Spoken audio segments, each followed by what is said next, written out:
Hi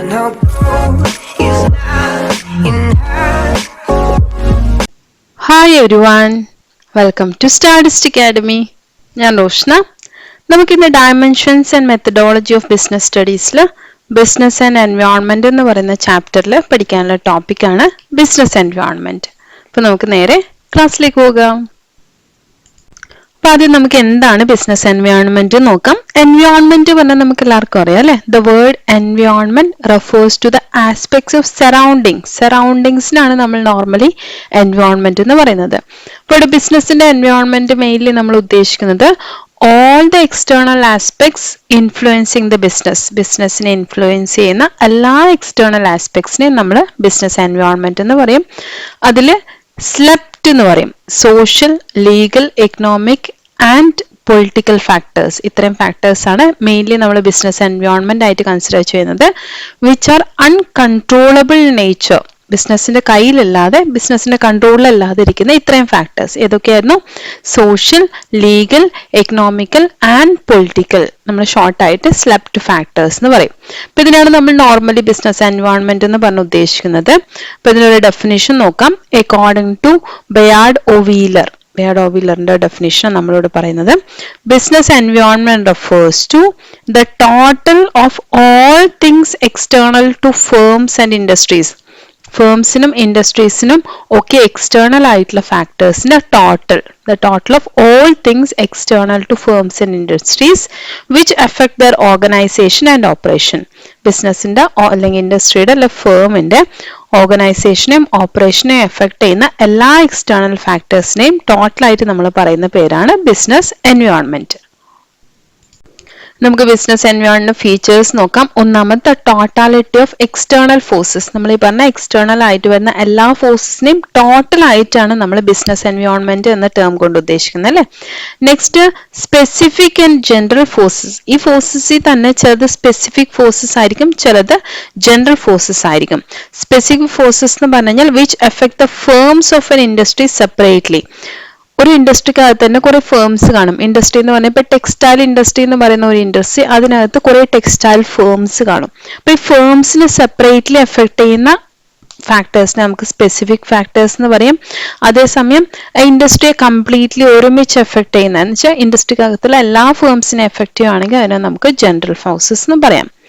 next, third one പറയുന്നത് Inter related. ഇപ്പൊ ഈ ഫാക്ടേഴ്സ് ഒക്കെ മെജോറിറ്റി ഫാക്ടേഴ്സും ഇന്റർ റിലേറ്റഡ് ആയിരിക്കും. ഫോർ എക്സാമ്പിൾ, ഇപ്പോൾ ഒരു ഗവൺമെന്റിൽ ചേഞ്ച് വരുവാണെങ്കിൽ അത് പൊളിറ്റിക്കൽ എൻവയോൺമെന്റ് അതേപോലെ തന്നെ റെഗുലേഷൻസ് എല്ലാത്തിനെയും എഫക്ട് ചെയ്യും അല്ലെ. അപ്പൊ അങ്ങനെ ഇന്റർ റിലേറ്റഡ് ആണ് ഫാക്ടേഴ്സ് എന്ന് പറയുന്നത്. Next, dynamic. ബിസിനസ് എൻവയോൺമെന്റ് എന്ന് പറഞ്ഞാൽ സ്റ്റാറ്റിക് ആയിട്ട് നിൽക്കുമല്ല, അങ്ങനെ ചേഞ്ച് ഇല്ലാതെ നിൽക്കുമല്ല, അതിങ്ങനെ ചേഞ്ച് ചെയ്തുകൊണ്ടിരിക്കുവാണ്. അതുകൊണ്ടാണ് അതിനെ നമ്മൾ ഡൈനാമിക് എന്ന് പറയുന്നത്. Next, uncertainty. നമുക്ക് ഈ ബിസിനസ് എൻവയോൺമെന്റിൽ വരുന്ന ഫാക്ടേഴ്സ് എങ്ങനെ ചേഞ്ച് ആവും നമുക്കറിയാം, പക്ഷെ അത് എങ്ങനെയാണ് ചേഞ്ചസ് വരുന്നത് നമുക്ക് പ്രെഡിക്റ്റ് ചെയ്യാൻ പറ്റില്ല, അൺസർട്ടൻ ആണ്. ഫോർ എക്സാമ്പിൾ, ടെക്നോളജിയിൽ എന്തൊക്കെ ചേഞ്ച് വരാമെന്ന് നമുക്ക് ഇന്ന് പ്രെഡിക്റ്റ് ചെയ്യാൻ പറ്റില്ല അല്ലെ. Next, complexity. ഈ ഫാക്ടേഴ്സ് ഒക്കെ കോംപ്ലക്സ് ആണ്, ഒന്നൊന്നിനോട്. നമ്മൾ ഇപ്പൊ തന്നെ പറഞ്ഞു ഇന്റർ റിലേറ്റഡ് ആണ്, ഡൈനാമിക് ആണ്, അൺസർട്ടൻ ആണ്. അതുകൊണ്ട് തന്നെ ഇതെല്ലാം കോംപ്ലക്സ് ആയിട്ടുള്ള കാര്യങ്ങളാണ്, നമുക്കതിന് അനലൈസ് ചെയ്യാനൊക്കെ ബുദ്ധിമുട്ടായിരിക്കും. Next, relativity. അതേപോലെ തന്നെ ഇതിൽ ഓരോ പ്ലേസസിനനുസരിച്ചൊക്കെ ഈ എൻവയോൺമെന്റ് മാറിക്കൊണ്ടിരിക്കും, റിലേറ്റീവ് ആണ്. ഇപ്പൊ ഒരു സ്ഥലത്തുള്ള എൻവയോൺമെന്റ് ആയിരിക്കില്ല വേറൊരു പ്ലേസിൽ വരുന്നത്, ഒരു കൺട്രിയിലുള്ളതായിരിക്കില്ല വേറൊരു പ്ലേസിൽ വരുന്നത്. അപ്പോൾ റിലേറ്റീവ് ടു ദ കൺട്രി, എവിടെയാണോ അത് ഇരിക്കുന്നത്, ആ ഫേം ഇരിക്കുന്നത്, അതിനെ ഡിപ്പെൻഡ് ചെയ്തായിരിക്കും അവിടെയുള്ള എൻവയോൺമെന്റ് ഫാക്ടേഴ്സ് അല്ലെങ്കിൽ ബിസിനസ് എൻവയോൺമെന്റ് വരുന്നത്. നെക്സ്റ്റ്, നമുക്ക് ഇമ്പോർട്ടൻസ് നോക്കാം. Importance of environment in business. അപ്പൊ എന്തുകൊണ്ടാണ് അത് ഇത്ര ഇമ്പോർട്ടന്റ് ആയിരിക്കുന്നത് വെച്ചാൽ, ഒന്നാമത് exchange of information.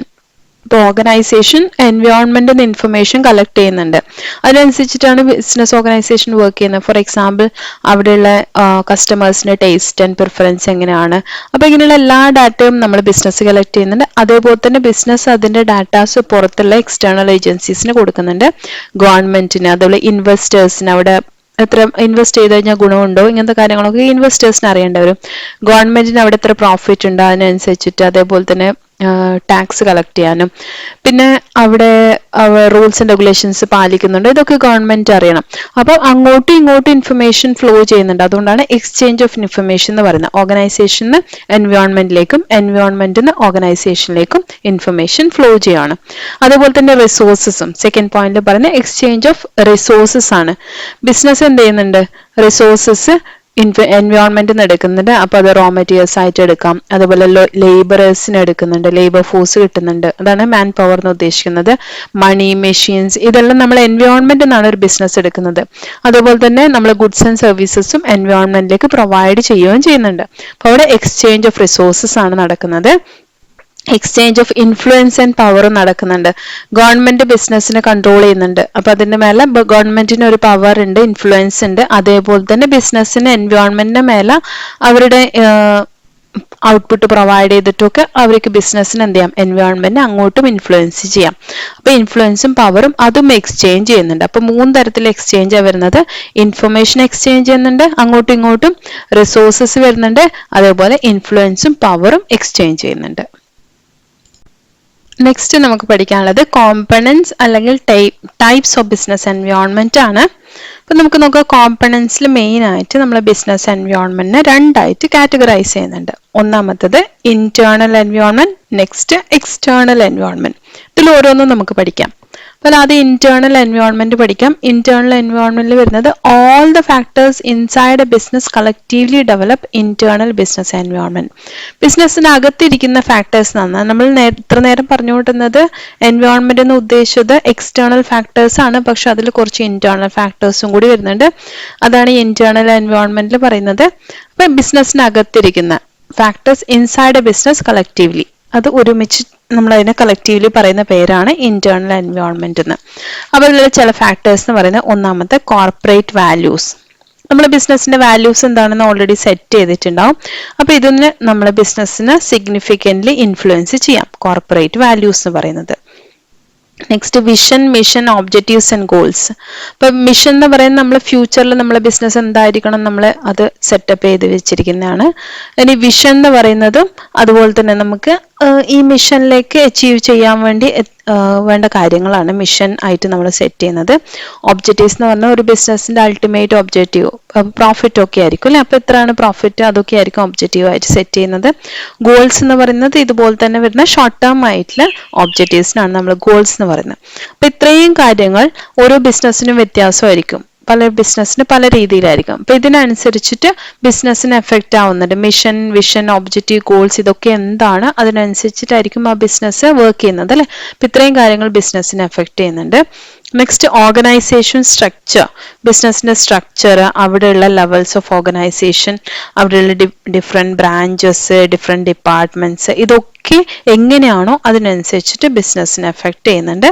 Next human resources. Human resources എന്ന് ഉദ്ദേശിക്കുന്ന വർക്ക് ഫോഴ്സ് ആണ്. അപ്പൊ ഹ്യൂമൻ റിസോഴ്സസ് അതാണ് നമ്മൾ എല്ലാം നോൺ ഹ്യൂമൻ റിസോഴ്സസിന് ശരിക്കും അതിന് ആക്ടിവേറ്റ് ചെയ്യുന്ന പേഴ്സൺ ആണ് ഹ്യൂമൻ റിസോഴ്സസ് അല്ലെ. ഇപ്പൊ റോ മെറ്റീരിയൽസ്, മെഷീനറീസ് ഇതിനൊക്കെ ആക്ടിവേറ്റ് ചെയ്യണമെങ്കിൽ അവിടെ ഒരു ഹ്യൂമൻ റിസോഴ്സസ് വേണം. അപ്പൊ ഈ ഹ്യൂമൻ റിസോഴ്സസും ബിസിനസ്സിനെ എഫക്ട് ചെയ്യുന്നുണ്ട്. പിന്നെ വരുന്നത് ഫിനാൻഷ്യൽ ഫാക്ടേഴ്സ് ആണ്. ഫിനാൻഷ്യൽ ഫാക്ടേഴ്സ് എന്ന് പറയുന്നത് അവിടെയുള്ള ഫിനാൻഷ്യൽ റിസോഴ്സസ് ആണ്. അപ്പൊ അതിനുള്ള ഫിനാൻഷ്യൽ റിസോഴ്സസ് എങ്ങനെ ലൊക്കേറ്റ് ചെയ്യണം, എങ്ങനെ യൂട്ടിലൈസ് ചെയ്യണം, അതിനുള്ള ഫിനാൻഷ്യൽ പോളിസീസ് ഒക്കെ ഉണ്ടാവും. ഇതൊക്കെ ഇന്റേണൽ എൻവയോൺമെന്റ് ആണ്. എന്ന് വെച്ചാൽ ഇതൊക്കെ ബിസിനസ്സിനെ എഫക്ട് ചെയ്യുന്ന കാര്യങ്ങളാണ്. ഈ ബിസിനസിന്റെ ഡിസിസീവ് ഫോഴ്സസ് ആണ് അല്ലെങ്കിൽ ഫാക്ടേഴ്സ് ആണ് ഈ ഫിനാൻഷ്യൽ ഫാക്ടേഴ്സ് എന്ന് പറയുന്നത്. അപ്പൊ ഇതിനാണ് നമ്മൾ ഇന്റേണൽ എൻവയോൺമെന്റിൽ വരുന്നത്. കോർപ്പറേറ്റ് വാല്യൂസ് വരുന്നുണ്ട്, vision, mission, objectives and goals വരുന്നുണ്ട്, ഓർഗനൈസേഷൻ സ്ട്രക്ചർ വരുന്നുണ്ട്, ഹ്യൂമൻ റിസോഴ്സസ് വരുന്നുണ്ട്, ഫിനാൻഷ്യൽ ഫാക്ടേഴ്സ് വരുന്നുണ്ട്. അപ്പൊ ഇത്രയും കാര്യങ്ങൾ നമുക്ക് ഇന്റേണൽ എൻവയോൺമെന്റ് എന്ന് പറയാം. ഇനി നെക്സ്റ്റ് വരുന്നത് എക്സ്റ്റേണൽ എൻവയോൺമെന്റ് ആണല്ലേ. അപ്പൊ എക്സ്റ്റേണൽ എൻവയോൺമെന്റ് എന്ന് പറയുന്നതിന്റെ definition according to James Tonner, external environment can be defined as all elements outside an organisation. ഓർഗനൈസേഷന് പുറത്തുള്ള എല്ലാ എലമെന്റ്സും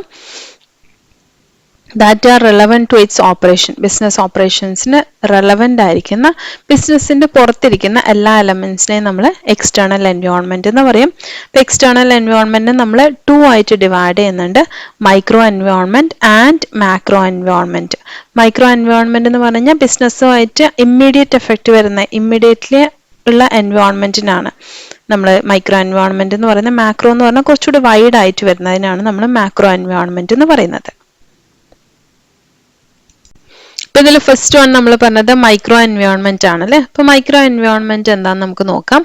according to Philip Kotler, the micro environment consist of factors in the company's immediate environment. കമ്പനിയുടെ immediate environment, ഏറ്റവും അടുത്ത് തന്നെ ഇരിക്കുന്ന environment ആണ് പറയുന്നത്. അതിലുള്ള ഫാക്ടേഴ്സ് ആണ് which effect the performance of the business unit. ബിസിനസിന്റെ പെർഫോമൻസിനെ എഫക്ട് ചെയ്യുന്ന രീതിയിലുള്ളതും ബിസിനസിന്റെ ഏറ്റവും അടുത്തിരിക്കുന്നതുമായ കുറച്ച് ഫാക്ടേഴ്സിനാണ് പറയുന്നത്. These include suppliers, marketing intermediaries, competitors, customers and public. ഇതൊക്കെയാണ് നമ്മുടെ പറഞ്ഞിരിക്കുന്ന മൈക്രോ എൻവയോൺമെന്റിൽ വരുന്നത്. ഇതിന്റെ നമ്മൾ വേറൊരു പേരും കൂടി പറയുന്നുണ്ട്. The micro environment is also known as task environment or operating environment. പിന്നെ കോമ്പണൻസ് നോക്കാം. ഒന്നാമത് നമ്മളോട് പറഞ്ഞ സപ്ലയേഴ്സ് ആണല്ലേ. സപ്ലയർ എന്ന് പറഞ്ഞാൽ റോ മെറ്റീരിയൽ സപ്ലയർ എന്ന പേഴ്സൺ ആണ് സപ്ലയേഴ്സ് എന്ന് പറയുന്നത്. അപ്പോൾ ഈ സപ്ലയർ എന്ന് പറയുന്ന പേഴ്സൺ ബിസിനസ്സിനെ എഫക്ട് ചെയ്യുന്നുണ്ട്. ബിക്കോസ് അവർ സപ്ലൈ ചെയ്യുന്ന റോ മെറ്റീരിയൽസിന്റെ പ്രൈസ് എന്താണോ അതിനനുസരിച്ചായിരിക്കും, അത് കവർ ചെയ്യുന്ന രീതിയിലായിരിക്കും നമ്മൾ എന്ത് ചെയ്യുക, പ്രോഡക്റ്റിന്റെ പ്രൈസ് ഫിക്സ് ചെയ്യുന്നത്. അതേപോലെ തന്നെ ക്വാളിറ്റി, അവർ തരുന്ന റോ മെറ്റീരിയൽസിനനുസരിച്ചിട്ടായിരിക്കും ഫൈനൽ പ്രോഡക്റ്റിന്റെ ക്വാളിറ്റി വരുന്നത്. പിന്നെ ക്രെഡിറ്റേഴ്സ് എന്ന് പറയുന്നത് ബിസിനസ്സിന് ലോൺ പ്രൊവൈഡ് ചെയ്യുന്ന ഫിനാൻഷ്യൽ ഇൻസ്റ്റിറ്റ്യൂഷൻസും അതുപോലെ ബാങ്ക്, ഇവരൊക്കെയാണ് നമ്മൾ ക്രെഡിറ്റേഴ്സ് എന്ന് പറയുന്നത്. അപ്പോൾ ഈ ക്രെഡിറ്റേഴ്സിന്റെ സപ്പോർട്ടോട് കൂടി മാത്രമേ ബിസിനസ്സിന് ഫംഗ്ഷൻ ചെയ്യാൻ പറ്റുള്ളൂ അല്ലേ. നെക്സ്റ്റ് വരുന്നത് കോമ്പറ്റീറ്റേഴ്സ് ആണ്. ഇപ്പോൾ കോമ്പറ്റീറ്റേഴ്സ് എന്ന് പറഞ്ഞു കഴിഞ്ഞാൽ ഇതേപോലത്തെ പ്രോഡക്ട്സ്, നമ്മൾ പ്രോഡക്റ്റിന് സിമിലർ ആയിട്ടുള്ള പ്രോഡക്ട്സ് സെയിൽ ചെയ്യുന്ന ആൾക്കാരാണ് നമ്മൾ കോമ്പറ്റീറ്റേഴ്സ് എന്ന് പറയുന്നത്. ഇപ്പോൾ കോമ്പറ്റീറ്റേഴ്സിന്റെ പുതിയ സ്ട്രാറ്റജി എന്താണോ അല്ല അവരുടെ പ്രോഡക്റ്റിന്റെ പ്രൈസ് എന്താണോ അത് ഡിപ്പെൻഡ് ചെയ്തായിരിക്കും നമ്മുടെ പ്രോഡക്റ്റും സെയിൽ ചെയ്ത് പോകുന്നത്. നെക്സ്റ്റ് കസ്റ്റമർ എന്ന് പറയുന്നത് നമ്മുടെ പ്രോഡക്റ്റ് പർച്ചേസ് ചെയ്യുന്ന പേഴ്സൺ അല്ലെ. നമുക്ക് ബയറിനോ പർച്ചേസറിനോ യൂസറിനോ എന്ത് പേരിൽ വേണമെങ്കിലും വിളിക്കാം. അപ്പോൾ നമ്മൾ പ്രോഡക്ട്സോ സർവീസോ യൂസ് ചെയ്യുന്ന പേഴ്സണാണ് നമ്മൾ കസ്റ്റമർ എന്ന് പറയുന്നത്. അപ്പോൾ കസ്റ്റമറിന്റെ എന്തൊക്കെയാണ് കസ്റ്റമറിന്റെ ടേസ്റ്റ് പ്രിഫറൻസ്, അതിനനുസരിച്ചായിരിക്കും നമ്മളെ പ്രോഡക്റ്റ് പ്രൊഡ്യൂസ് ചെയ്യേണ്ടത്. അതേപോലെ ക്വാളിറ്റി, പ്രൈസ്, ഇതൊക്കെ നമ്മൾ ശ്രദ്ധിക്കണം. ഇതൊക്കെ കസ്റ്റമറിന് കൺവീനിയന്റ് ആയ രീതിയിലായിരിക്കണം. അപ്പോൾ പ്രൈസൊക്കെ കസ്റ്റമറിന് കൺവീനിയന്റ് ആയ രീതിയിലായിരിക്കണം. കസ്റ്റമർ എക്സ്പെക്ട് ചെയ്യുന്ന ക്വാളിറ്റിയിലായിരിക്കണം. നെക്സ്റ്റ് പബ്ലിക് എന്ന് പറയുന്നത് ജനറൽ പബ്ലിക്കാണ്. അപ്പോൾ അവർ ബിസിനസ്സിൻ്റെ അകത്ത് നിന്ന് എംപ്ലോയ്മെന്റ് ഓപ്പർച്യൂണിറ്റീസ്, അതുപോലെ എൻവയോൺമെന്റൽ ഫ്രണ്ട്ലി ഓപ്പറേഷൻ, പൊല്യൂഷൻ ഒന്നും ഇല്ലാത്ത രീതിയിൽ ആയിരിക്കണം അവിടെ ഫങ്ഷൻസ് നടത്തേണ്ടത്. ഇതൊക്കെയാണ് ഒരു പബ്ലിക് എന്നുള്ള രീതിയിൽ സൊസൈറ്റി അല്ലെങ്കിൽ പബ്ലിക് എക്സ്പെക്ട് ചെയ്യുന്നത്. അപ്പോൾ ഇതൊക്കെയാണ് ബിസിനസ്സിന് ഏറ്റവും ഇമ്മീഡിയറ്റ് ആയിട്ടും ഡയറക്റ്റ് ആയിട്ടും എഫക്ട് ചെയ്യുന്ന ഫാക്ടേഴ്സ്. അതുകൊണ്ടാണ് ഇതിനെ നമ്മൾ മൈക്രോ എൻവയോൺമെന്റ് എന്ന് വിളിക്കുന്നത്. ഇനി എക്സ്റ്റേണൽ എൻവയോൺമെന്റിലെ സെക്കൻഡ് വൺ മാക്രോ എൻവയോൺമെന്റ് അല്ലേ. അപ്പൊ മാക്രോ എൻവയോൺമെന്റ് എന്ന് പറയുന്നത് Gary Armstrong and Philip Kotler defined macro environment as the larger societal forces that affect the micro environment. Directly ബിസിനസ്സിനെ എഫക്ട് ചെയ്യണമെന്നില്ല, മൈക്രോ എൻവയോൺമെന്റിനെ എഫക്ട് ചെയ്യുന്ന ഫാക്ടേഴ്സിനാണ് നമ്മൾ മാക്രോ എൻവയോൺമെന്റ് എന്ന് പറയുന്നത്. അപ്പൊ ഇമ്മീഡിയറ്റ്ലി ബിസിനസ്സിനെ എഫക്ട് ചെയ്യേണ്ട, പക്ഷെ അൾട്ടിമേറ്റ്ലി അത് ബിസിനസ്സിനെ എഫക്ട് ചെയ്യും. അപ്പൊ അതിൽ വരുന്ന കോമ്പണൻസ് എന്ന് പറയുന്ന ഒന്നാമത്തെ സോഷ്യൽ എൻവയോൺമെന്റ് ആണ്. ഇപ്പൊ സോഷ്യൽ എൻവയോൺമെന്റ് എന്ന് പറയുന്നത് അവിടെയുള്ള പോപ്പുലേഷൻ, പിന്നെ അവിടുത്തെ കൾച്ചർ, ബിസിനസ് എവിടെയാണോ സ്ഥിതി ചെയ്യുന്ന ആ ഏരിയയിലുള്ള കൾച്ചർ, അവിടുത്തെ ആൾക്കാരുടെ moral values, standard of living, പിന്നെ അവരുടെ ലിറ്ററസി റേറ്റ്, എഡ്യൂക്കേഷൻ ലെവൽ, ഇതൊക്കെ ബിസിനസ്സിനെ എഫക്ട് ചെയ്യുന്ന കാര്യങ്ങളാണ്. ഡയറക്ട്ലി അത് ബിസിനസ്സിനെ ഒറ്റയടിക്ക് എഫക്ട് ചെയ്തില്ലെങ്കിലും ലോങ്ങർ റണ്ണിൽ ഇതൊക്കെ ബിസിനസ്സിനെ എഫക്ട് ചെയ്യും. നെക്സ്റ്റ് ലീഗൽ എൻവയോൺമെന്റ് എന്ന് പറയുന്നത് നമ്മൾ ഏത് കൺട്രിയിലാണോ ഓപ്പറേറ്റ് ചെയ്യുന്നത് അവിടുത്തെ കൺട്രിയിൽ ആപ്ലിക്കബിൾ ആയിട്ടുള്ള ലീഗൽ റെഗുലേഷൻസ്, ഗവൺമെന്റ് പറയുന്ന ലോസ്, ഇതൊക്കെയാണ് ലീഗൽ എൻവയോൺമെന്റിൽ വരുന്നത്. ഇതൊക്കെ എന്തായാലും ബിസിനസ്സിനെ എഫക്ട് ചെയ്യും. Next economic environment. ഇക്കണോമിക് എൻവയോൺമെന്റിൽ പറയുന്ന കാര്യങ്ങൾ interest rate, exchange rate, inflation rate, ഇതൊക്കെയാണ്. അപ്പോൾ ബിസിനസ്സിന്റെ നമ്മൾ പറഞ്ഞ ഫിനാൻഷ്യൽ ആയിട്ടുള്ള ആസ്പെക്ട്സിനെ എഫക്റ്റ് ചെയ്യുന്ന കാര്യങ്ങളാണ്. ഇപ്പോൾ ഇൻട്രസ്റ്റ് റേറ്റ്, ബിസിനസ് ഇപ്പോൾ ലോൺ എടുക്കുന്ന സമയത്ത് അതിന് വരുന്ന ഇൻട്രസ്റ്റ് റേറ്റ്, പിന്നെ എക്സ്ചേഞ്ച് റേറ്റ്, അതിൽ ഇൻഫ്ലേഷൻ കൂടുവാണെങ്കിൽ പ്രോഡക്ട്സിന്റെ പ്രൈസ് ഇൻക്രീസ് ചെയ്യും, റോ മെറ്റീരിയൽസിന്റെ പ്രൈസ് ഇൻക്രീസ് ചെയ്യും. ഇതൊക്കെ ബിസിനസ്സിനെ എഫക്റ്റ് ചെയ്യുന്ന കാര്യങ്ങളാണ്. ഇതൊക്കെയാണ് ഇക്കണോമിക് എൻവയോൺമെന്റിൽ വരുന്നത്. നെക്സ്റ്റ് പൊളിറ്റിക്കൽ എൻവയോൺമെന്റ് എന്ന് പറയുന്ന അവിടെ എക്സിസ്റ്റ് ചെയ്യുന്ന പൊളിറ്റിക്കൽ പാർട്ടീസും അവരുടെ ബിസിനസ്സിനോടുള്ള പോളിസീസും എങ്ങനെയാണ്, അതൊക്കെയാണ് പൊളിറ്റിക്കൽ എൻവയോൺമെന്റിൽ വരുന്നത്. നെക്സ്റ്റ് ടെക്നോളജിക്കൽ എൻവയോൺമെന്റ് എന്ന് പറയുന്നത് അവിടെയുള്ള ഇന്നോവേഷൻസ്, എന്തൊക്കെയാണ് ടെക്നോളജിയിൽ വരുന്ന ചേഞ്ചസ്, ഇതൊക്കെ ബിസിനസ്സിനെ എഫക്റ്റ് ചെയ്യുന്നുണ്ട്. ഇപ്പം നമുക്ക് ലാർജ് സ്കെയിലായിട്ട് പ്രൊഡ്യൂസ് ചെയ്യണമെങ്കിൽ ടെക്നോളജി യൂസ് ചെയ്യേണ്ടി വരും, അല്ലെ മെഷീനറീസ് യൂസ് ചെയ്യുന്നുണ്ട്, ടെക്നോളജി യൂസ് ചെയ്യുന്നുണ്ട്. അപ്പം അത് കോസ്റ്റ് ഇഫക്റ്റീവായ രീതിയിൽ നമുക്ക് അത് വെച്ചിട്ട് നമുക്ക് പ്രോഡക്ട്സ് പ്രൊഡ്യൂസ് ചെയ്യാൻ പറ്റും. ഒരു ടെക്നോളജിയിൽ പുതിയ ചേഞ്ചസ് വരുമ്പം ആ ടെക്നോളജിക്കൽ ചേഞ്ചസ് നമ്മളെ പ്രോഡക്റ്റിലും വേണം. ഇപ്പം പുതിയ ടെക്നോളജി വന്നു, അപ്പോൾ അതിനനുസരിച്ചുള്ള പ്രോഡക്ട്സ് ആണ് ആൾക്കാർ പർച്ചേസ് ചെയ്യുന്നതെങ്കിൽ നമ്മളെ പ്രോഡക്ട്സും അതിനനുസരിച്ച് നമ്മൾ മാറ്റേണ്ടി വരും. ഇതൊക്കെയാണ് ടെക്നോളജിക്കൽ എൻവയോൺമെന്റ് എന്ന് പറയുന്നത്.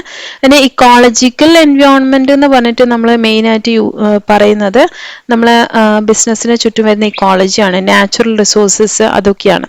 അപ്പോൾ ഇക്കോളജിയിൽ നിന്നാണ് നമുക്ക് ഈ പറയുന്ന നാച്ചുറൽ റിസോഴ്സസും റോ മെറ്റീരിയൽസും ഒക്കെ കിട്ടുന്നത്.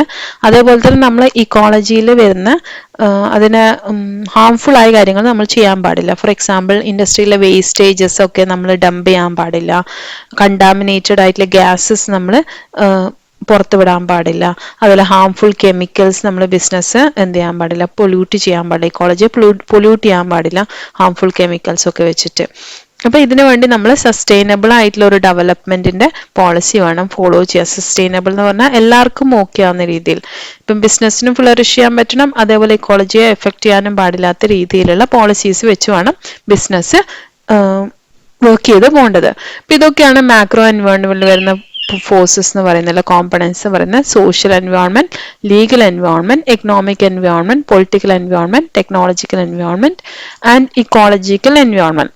ഇത് ഡയറക്ട്ലി നമ്മുടെ ബിസിനസ്സിനെ എഫക്ട് ചെയ്തില്ലെങ്കിലും ബിസിനസ്സിന്റെ മൈക്രോ എൻവയോൺമെന്റിനെ എഫക്ട് ചെയ്യും. അത് അൾട്ടിമേറ്റ്ലി എന്നിട്ട് ബിസിനസ്സിനെ എഫക്ട് ചെയ്യുന്ന രീതിയിലേക്ക് വരും. അപ്പൊ നമ്മൾ ഇന്ന് പഠിച്ചത് ബിസിനസ് എൻവയോൺമെന്റ് ആണ്. അപ്പൊ ബിസിനസ് എൻവയോൺമെന്റ് എന്താണ്, അതിന്റെ മീനിങ്ങും ഡെഫിനേഷൻ പഠിച്ചു. അതിനുശേഷം ബിസിനസ് എൻവയോൺമെന്റ് ഫീച്ചേഴ്സും പിന്നെ ഇമ്പോർട്ടൻസും പഠിച്ചിട്ടുണ്ട്. അതിനുശേഷം നമ്മൾ മെയിൻ ആയിട്ട് പഠിച്ചത് കോമ്പണൻസ് ആണ്, അല്ലെ ടൈപ്സ് ഓഫ് ബിസിനസ് എൻവയോൺമെന്റ് ആണ്. അപ്പൊ കോമ്പണൻസ് പറയുന്ന സമയത്ത് മെയിൻ ആയിട്ട് രണ്ടായിട്ട് നമുക്ക് ഡിവൈഡ് ചെയ്യാം, internal environment and external environment എന്ന് പറഞ്ഞിട്ട്. ഇന്റേണൽ എന്ന് പറഞ്ഞാൽ ബിസിനസ്സിനകത്ത് തന്നെയുള്ള ഫാക്ടേഴ്സിനാണ് നമ്മൾ ഇന്റേണൽ എന്ന് പറഞ്ഞിരിക്കുന്നത്. അതിന് എക്സ്റ്റേണൽ എൻവയോൺമെന്റ് എന്ന് പറഞ്ഞാൽ ബിസിനസ്സിന്റെ ഔട്ട്സൈഡ് ആയിട്ട് വരുന്ന ഫാക്ടേഴ്സ് ആണ്. എക്സ്റ്റേണലിനെ നമ്മൾ 2 ആയിട്ട് ഡിവൈഡ് ചെയ്തിട്ടുണ്ട്, micro environment and macro environment. Micro എന്ന് പറഞ്ഞാൽ ഇമ്മീഡിയറ്റ്ലി ബിസിനസ്സിനെ എഫക്ട് ചെയ്യുന്ന ഇമ്മീഡിയറ്റ് എൻവയോൺമെന്റ് ആണ് വരുന്നത്. മാക്രോ എന്ന് പറഞ്ഞാൽ മെയിൻ ആയിട്ട് മൈക്രോ എൻവയോൺമെന്റിനെ എഫക്ട് ചെയ്യുന്ന രീതിയിലുള്ള ഫാക്ടേഴ്സ് ആണ്. അപ്പൊ ഇത്രയും കാര്യങ്ങളാണ് നമ്മൾ ഇന്ന് പഠിച്ചത്. അപ്പൊ ഇതുവരെയുള്ള എല്ലാവർക്കും ക്ലിയർ ആയി എന്ന് വിചാരിക്കുന്നു. അടുത്ത വീഡിയോയിൽ കൂടി വീണ്ടും കാണാം. അതുവരെയ്ക്കും ഹാപ്പി ലേണിംഗ്.